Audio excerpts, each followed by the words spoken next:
Puis, je vis descendre du ciel un ange qui avait la clé de l'abîme et une grande chaîne dans sa main. Il saisit le dragon, le serpent ancien, qui est le diable et Satan, et il le lia pour 1000 ans. Il le jeta dans l'abîme, ferma et scella l'entrée au-dessus de lui, afin qu'il ne séduisît plus les nations, jusqu'à ce que les 1000 ans fussent accomplis. Après cela, il faut qu'il soit délié pour un peu de temps. Ensuite, je vis des trônes. À ceux qui s'y assirent, il leur fut donné le pouvoir de juger.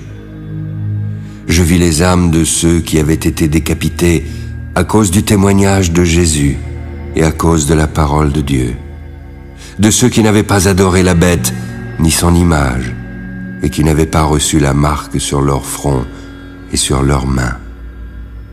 Ils revinrent à la vie et régnèrent avec Christ pendant 1000 ans.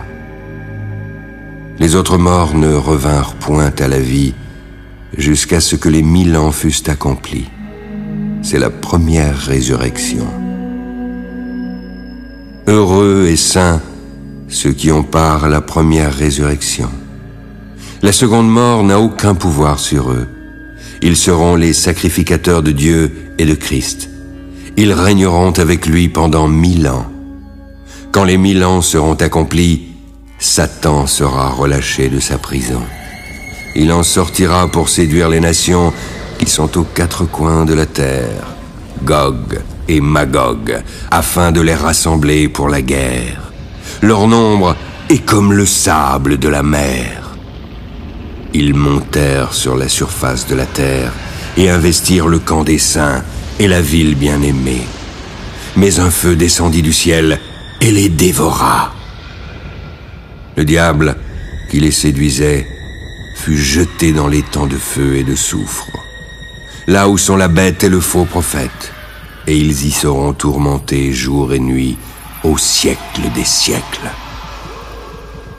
Puis je vis un grand trône blanc, et celui qui était assis. La terre et le ciel s'enfuirent devant sa face, et il ne fut plus trouvé de place pour eux.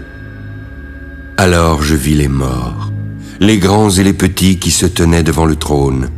Des livres furent ouverts, puis un autre livre fut ouvert, celui qui est le livre de vie.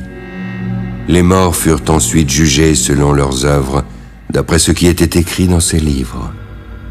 La mer rendit les morts qui étaient en elle.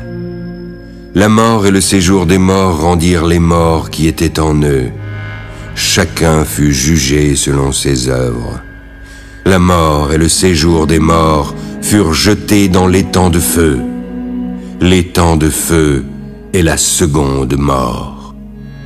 Quiconque ne fut pas trouvé écrit dans le livre de vie fut jeté dans l'étang de feu.